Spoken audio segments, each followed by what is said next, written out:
Okay, welcome back to ELRC 7334, and I'm going to be recording now Chapter 4, Providing Culturally Competent Career Development Interventions. Now, the disappointing news for all of you may be that since you've already taken multicultural counseling, most of the interventions here are going to be very similar. Most of the information will be redundant. So I'm sorry about that. Wish that I had some new cool thing to tell you. But career counselors really should be competent in the same ways that clinical mental health and school counselors are. So let's jump in. So you want to be able to identify traditional assumptions embedded in career theories. I talked a little bit about that with CIP, distinguish between universal and culture-specific models. And certainly you're taught a lot about models through multicultural counseling.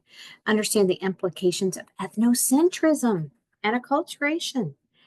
So certainly we'll talk about some of the myths around career that really hurt people, and then learn some of these identity development models. We're not going to go through a lot of those today because I know that you've had those, but it's always good to refresh yourself. Those will show up on the CPCE and the NCE. So knowing the identity development models is important, but remembering that they're broad. Those are broad brush strokes and they don't apply to every individual. And then you want to identify recommendations for being culturally effective career counselors. All right, so the definition used here in the book was a helping process that places the emphasis for counseling theory and practice equally on both cultural impression of both the counselor and the client. It's kind of a strange definition, but in a sense, what it really comes down to is, are you culturally competent in understanding yourself and your worldview and that of the client? And that is so critical. And I find that most of our students really want to put themselves in the place of understanding. And really, we can't ask for more than that. Just being able to understand that people are different, they come from different perspectives, they come from different walks of life, and that one of our greatest achievements in counseling is to try to understand another person's walk in life. And so that empathy and trying to really get at what it is that a person believes, how it affects their perspective of the world, their beliefs about the world, their beliefs about others, their beliefs about the workplace. Those are all important perspectives to try to gain in counseling. A lot of American assumptions have been made. So these probably shouldn't be that different from others that you have learned, but here we see individualism and autonomy. Like it's really good to be an individual and to stand out and to think for yourself and to do your own thing. But in the workplace, we actually want to challenge that, leaning into each other, leaning in and cooperating and success of the whole team, that kind of collective notion that we're all better when one person is better. That is a huge challenge for people to make. We start competition so early. I always say, please don't put kids in situations where they're constantly competing. They need to learn to collaborate. And it seems like adults just can't do that. Everything's a game where you compete or you score better than someone else. Everything's it's just kind of wild. Even in school, if I think about the ways that kids are kind of pitted against each other. Affluence of careers, what makes a person affluent. Opportunities open to all, that myth of meritocracy. Just pull yourself up by the bootstraps. Everybody has an equal chance. But we know, those of us who do this research, that it's not true. Certainly people come from different walks of life, but also they're given very different levels of opportunity. I put in this cartoon here by Brenna Quinlan that says, you see the little man, it's supposed to be Jeff Bezos, and he's saying, work hard like me and you can achieve whatever you want. But that's really dismissive of the hard work that many people do. You see here, there's a fruit picker, a nurse, a teacher. There are people who are working very hard every day and they're not making any gains for many reasons, whether it's the economy or it's something like student loans or, just lots of life expenses. So opportunity isn't equal across different playing fields and across different groups. Centrality of work in people's lives. Not every person thinks of their work as central to their life. Now, we spend 8 hours a day, most of us working, but it doesn't mean that it's the thing that people value more than anything else. Some people do. Some people value work above all else. That's fine. That's their perspective. But not everyone does, right? And so what does it mean if we are constantly pushing that work should be the center of people's lives? How does that affect their mental health? How does it affect people whose values are different from that? Okay. Linearity and rationality of the career development process. All careers don't develop in a linear nature. You're not just going to get hired and then promoted and promoted and promoted. We're learning that that does not happen anymore, like it used to. And so getting other people to recognize, and I mean like other generations, specifically boomers, Gen X, to recognize that things are much harder today for people entering the career workforce than it was, even 5 years ago. All right, edict perspectives. We were thinking here about these universal culture specific models. Edict perspectives maintain that career interventions for members of minority groups, and I'm going to say not just minority, I mean, you could be a majority group, but still marginalized. Um, Members of minority groups should be the same as those for the majority. In other words, we'll just do the same thing for everybody. Well, that doesn't work, right? We already know that doesn't work. EMIC perspectives highlight the importance of offering career development that are specific to the client's culture, to their values, to what's important to them. All right, so ethnocentrism. When counselors assume that one value system is superior, like trying to actually change a client's worldview. Well, maybe you're not trying hard enough. Maybe you aren't focused enough on your career. Well, maybe you just need to think about your career in a way like I think about careers. No, no. We want people to really think about their careers and to hold in congruence with that what it is that's important and valued to them. Now, that is a very postmodern approach. So I'm kind of preaching from a postmodern perspective here, and I can see where that would be maybe off-putting to some people. But uh, from my view, and even from the view here of the authors, what they're proposing is really thinking through career counseling from a different perspective. And that is the career and culture, person and culture, and using instruments like the career and culture interview, person and culture interview. Acculturation, you remember this, is the process of adopting the cultural traits of social patterns of another group. And that can include cultural heritage, ethnicity, um, pride, and identity. Persons may be marginal, um, not accepting any culture at all fully, or biculture, accepting both fully. Um, some of us may consider ourselves a little bit marginal in terms of culture for a lot of reasons. A lot of you know that I'm from Appalachia, and I don't always identify fully as Appalachian because I've been gone from that culture for a long time. But I know that it certainly influences my values and how I perceive the world and how I work in the world. But there are also many personal factors that do. And I could not necessarily go back to Appalachia today and be fully accepted into that culture. So I do consider myself marginal or peripheral. Wen and Bennett Martinez found a strong, significant, and positive relationship between biculturalment and adjustment, both psychological and sociocultural. So in this chapter, they do go through those racial identity models. They go through gender identity models. They go through LGBTQ models. But I just want to emphasize that although I'm not going to break down every model, these will show up on the CPCE and the NCE. Um, I want to just highlight some special needs of women.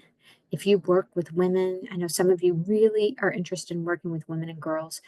Some special things about career counseling, and One of those is dealing with and attending to the needs of others, because women like to be in relationships, but they also need those healthy boundaries for themselves, so that they're not put in a caretaking role necessarily in the workplace unless they want it. Learning to negotiate. I get a lot of questions about this, even from our own students. How do I negotiate for more money in the workplace?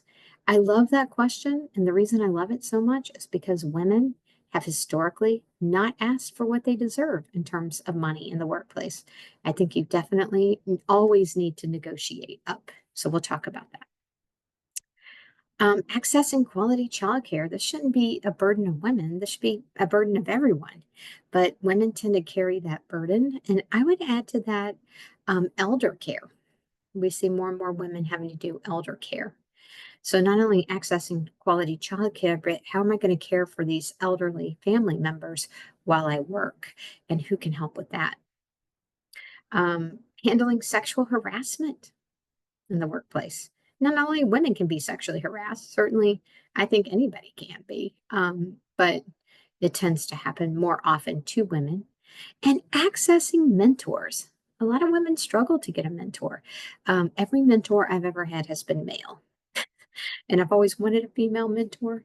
But I do just want to say one thing about mentors. We often want somebody who's like us to mentor us, but sometimes the person who shows up for you is the mentor you need. So if somebody's willing to mentor you, they're willing to put themselves out there, it's just something you want to think about rather than waiting for someone who looks or is the way you would want them to be. Sometimes finding a viable mentor means going with what's in front of you. Special needs of men. Like we have neglected our men in many ways in terms of understanding how socialization influences their career behaviors. And I'm going to talk more about this in class, but you can definitely see how men jockey for position in careers, how they often are promoted very quickly, but have to deal with extra stress. So we want them to learn how to reduce and manage stress and identify strategies to participate more fully in life roles other than work. All right. I don't really love the term sexual minority. I don't think it's a very gender inclusive term. And often people who are using that term are referring to LGBTQ. So I just want to point out that when we're using that term, we really need to think, who are we talking about? And are you talking about somebody whose gender is more or less what you want to what you want to address? If it's a gender issue, it's not. They're not necessarily a sexual minority. So these are separate things. So just wanting to make sure that I point that out again. All right. So the recommendations for career counselors here was to understand discrimination against sexual minorities. And I do want to say that a lot of the provisions for security in the workplace have been rolled back in recent years. So that's something to think about. They have this recommendation, help clients achieve realistic and accurate perceptions regarding discrimination. I would love to hear your all's thoughts on that. I have some pretty strong thoughts about it, so we'll maybe talk about that some more in class. Explore various options for coping with workplace discrimination. I would have said there were more broad options even just 2 years ago, but it seems like our options are starting to shrink a bit in this area. Remain sensitive to the client's pace of identity development and cultural context. Persons with disabilities. Well, I always say like this is like any of us could end up with a disability at any time. But this can be anything that's physical, physiological, neurological, or psychological, and it needs to affect at least one major life functioning element. So that's something to think about. When we're working with people who have disabilities, and we'll be practicing this in class, we want to think about helping them kind of script out to whom they might want to disclose their ability, when, if at all, um, And what are they going to ask for in terms of an accommodation to assist them in their job functioning if they need any type of an accommodation? Remember that people with disabilities do not have to disclose their disability, but we will go through that in depth. I'll probably do a whole PowerPoint just on this topic. So when it comes to disabilities, employers can only consider essential job functions when hiring or promoting, and they must make reasonable accommodations in the workplace. However, what is considered reasonable is a huge question mark when it comes to disabilities. And the reason for that is some employers may say, well, look, we're a small little mom and pop shop here. We don't have a lot of resources. We don't have the money to build a ramp, or we don't have the money for this or for that. But we'll talk about what that reasonable means more in depth in class. So for people with disability, we're looking for adjusting to the disability, confronting attitudinal barriers of others, right? Overcoming generalizations, lack of role models and norm groups, coping with issues associated with the age of onset of the disability, developing social skills. Now, I think they're talking about specific people here, let's say neurodivergence, but I think we also have to be very careful that we're not asking people to mask. So there's a little bit here that could be gray. Developing a positive self-concept and developing skills for independent living. One other thing I want to say about the social skills is that a lot of times when you have people who are neurodivergent, they may present with high anxiety in new social settings. And we are really discovering ways to help reduce that initial onset of anxiety. All right, competencies for working with persons with disabilities. You want to be capable to connect clients with employed individuals with similar disabilities. This may be hard because you have to build up a bank of people. Advise about legislation, policy, guidelines, and rights. Use diagnostic and informal assessment. And then really you have to assess the functional limitations, particular to essential functions of a job. Then knowledge to apply theory.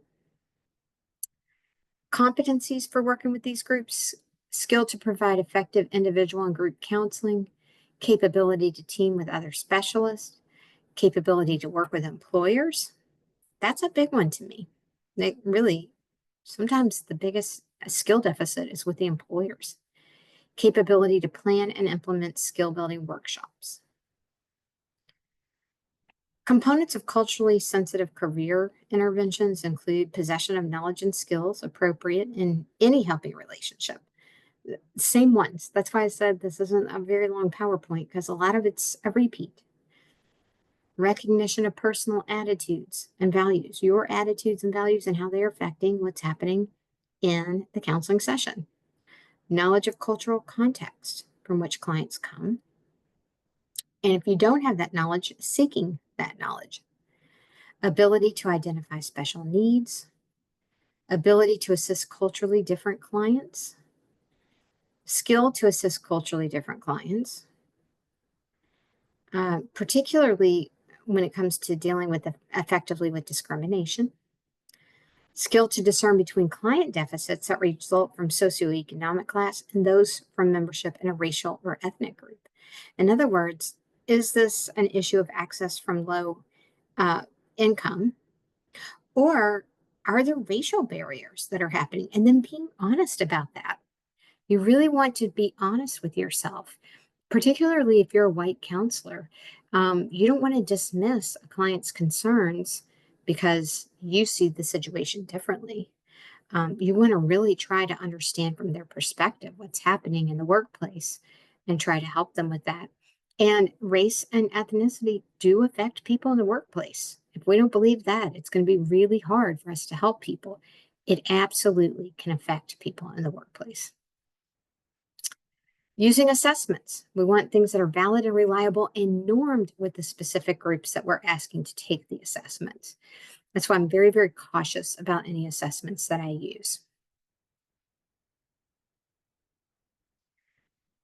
So, again, possessing those multicultural counseling competencies, being aware of your own attitudes and values, empowering people. So, when your clients experience discrimination, be there in that with them, empower them. I would say allyship, all of that matters. Understand how experiences with racist, sexist, homophobic, classist, ageist, genderist, I would add that, and discriminatory practices influence career development because they absolutely do. Try to get some of that proactive programming to provide experiential opportunities, information resources, mentoring, engage in social action and advocacy. So, a lot of the work that I do involves how do we change employers' perceptions of low income students so that they don't look at a resume and dismiss somebody because of a name or dismiss somebody because of the high school they went to or dismiss somebody, like there's a lot that we have to do to change perceptions.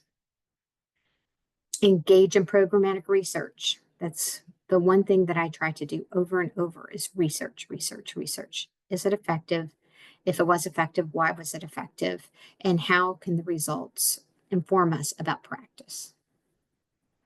All right, that's it for this video, and I'll be back for chapter 5.